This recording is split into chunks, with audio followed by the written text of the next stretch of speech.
Baik, terima kasih pemirsa, Anda masih di Damai Indonesiaku dan saya masih ada satu penanya dari para jamaah yang sudah siap dengan pertanyaannya dengan tema besar kita yaitu amalan-amalan yang dicintai oleh Allah Subhanahu wa taala. Bapak Anam kami persilakan untuk berdiri, nanti insya Allah akan dijawab oleh Kiai Jujun Junaidi. Silakan. Bismillahirrahmanirrahim. Assalamualaikum warahmatullahi wabarakatuh. Waalaikumsalam warahmatullahi wabarakatuh. Izin bertanya Kiai, izin bertanya. Ya, silakan. Terkait tiga amalan yang dicintai oleh Allah tadi, ada salah satunya berjihad di jalan Allah. Apakah menjadi guru termasuk berjihad di jalan Allah? Itu saja, terima kasih. Assalamualaikum warahmatullahi wabarakatuh. Waalaikumsalam. Silakan Kiai Jujun. Insya Allah Anda menjadi pengajar untuk mencerdaskan anak-anak kita supaya anak kita selain cerdas juga beramal soleh, menjadi anak soleh.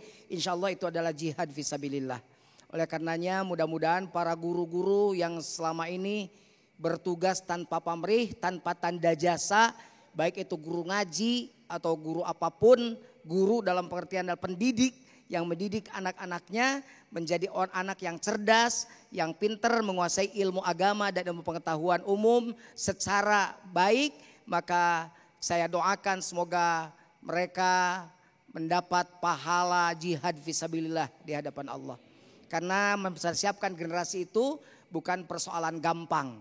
Apalagi pada zaman sekarang, Mas Sofyan, sekarang ini lebih berat tantangan mendidik anak dibanding era-era zaman saya.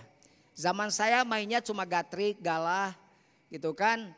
Main padati mau di kampung begitu kan. Karena teka beli mobil jadi beli padati di turunan begitu.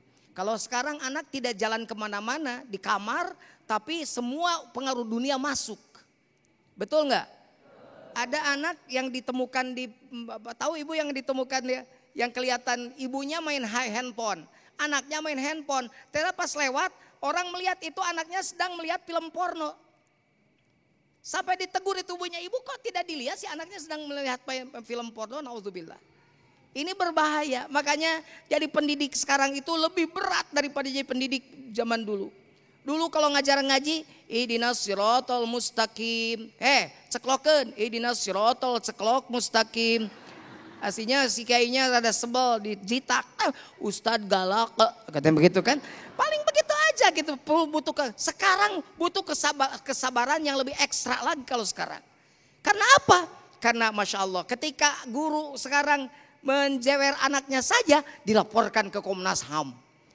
Benar gak? Kalau dulu saya laporan pada bapak saya, tadi saya diberdirikan di depan karena apa? Karena ya itu salah kamu. Bagus Pak, bahkan datang bapak saya ke gurunya bilang, sok Pak dikumahakeun be, silakan mau digimanain juga, terserah. Bilang kalau dia salah hukum Pak, begitu kalau dulu mah diserahkan ke guru teh. Sekarang mah gurunya ngegeplok aja sedikit pakai buku pok. Oh itu adalah pelanggaran orang tua, dilaporkan ke polisi.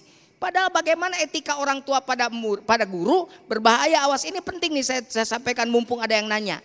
Ya, Syekh Abdul Qadir Jailani punya seorang murid. Muridnya biasanya bekerja aja. Jadi disuruh oleh Syekh Abdul Qadir makan sisa Syekh Abdul Qadir dikasihkan ke anak itu. Maka ada pengadu domba pada bapaknya. Bapaknya datang.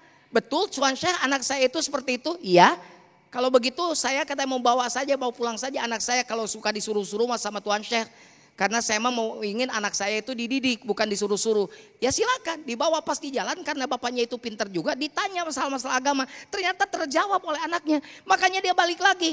Tuan Syekh, maaf saya tadi sudah buruk sangka katanya. Saya mau serahkan lagi, ternyata anak saya bisa ngaji. Ditanya oleh saya, dites oleh saya di jalan bisa. Bagaimana kata Syekh Abdul Qadir? Saya tidak menerima lagi. Keberkahan ilmu anakmu itu sudah dicabut oleh suudzonnya bapaknya kepada gurunya. Makanya hati-hati. Ya insya Allah jihad fisabilillah tuh. Masya Allah, amin. Nah, Yai Haryasa mungkin bisa ditambahkan apa yang tadi disampaikan. Kita telah mengetahui bersama ada 4 apa yang disampaikan oleh Rasulullah SAW, diantaranya amalan-amalan atau yang dicintai oleh Allah Subhanahu Wa Taala. Nah, mungkin bisa dijabarkan lagi, Yai, amalan-amalan apa saja yang justru tidak dicintai Allah, yang justru mungkin selama ini kita tidak sadar mengamalkannya, namun itu sebenarnya tidak dicintai oleh Allah Subhanahu Wa Taala. Mungkin bisa disampaikan, Yai Haryasa, silakan. Iya, amalan yang tidak dicintai itu sederhana saja ketika dia melakukannya bukan karena Allah. Buruk walaupun wujudnya haji, walaupun wujudnya sholat, walaupun wujudnya mengeluarkan uang sodakoh. Kalau tidak dilakukan karena Allah, jelek. Tidak ada nilai dan dia ketika kembali itu kecewa. Saya justru ingin memberikan ada satu yang lebih melengkapi itu begini. Salah seorang sahabat Nabi Mu'az bin Jabal pernah bertanya dan ternyata itu pertanyaan yang terakhir dalam hidupnya karena Nabi wafat. Beliau mengatakan, ya Rasulullah, akhbirni an ahabbal a'mal. Ya Allah Rasulullah, beritahukan kepadaku satu amalan yang paling dicintai oleh Allah. Maka Rasulullah Shallallahu Alaihi Wasallam mengatakan, ini ibu tadi kalau ingin menyempurnakan, dan ini sulit-sulit, gampang sulit. Antamuta walisanu karatbun an zikrillah.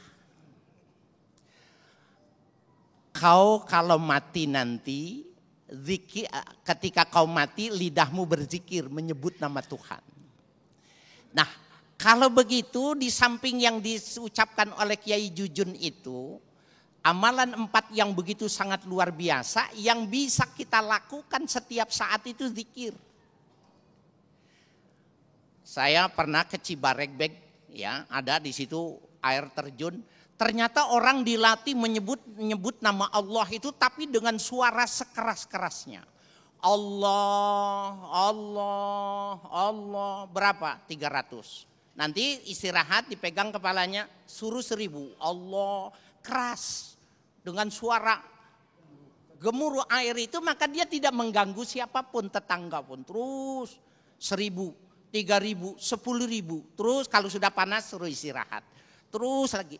Oh subhanallah, ternyata kalau dilatih dengan suara keras itu, walaupun saya diajak ngobrol bertamu dengan ustadz-ustadz kita ini, hatinya tetap nyebut Allah, Allah, Allah, Allah. Itulah orang yang paling bagus. Jadi Bapak Ibu sekalian yang berbahagia, yang paling jelek itu, bahkan buruk, bahkan dia menyesal melakukannya, melakukan sesuatu bukan karena Allah. Dan amalan yang paling bisa dilakukan setiap saat, tanpa melihat situasi dan kondisi, adalah menyebut nama Allah.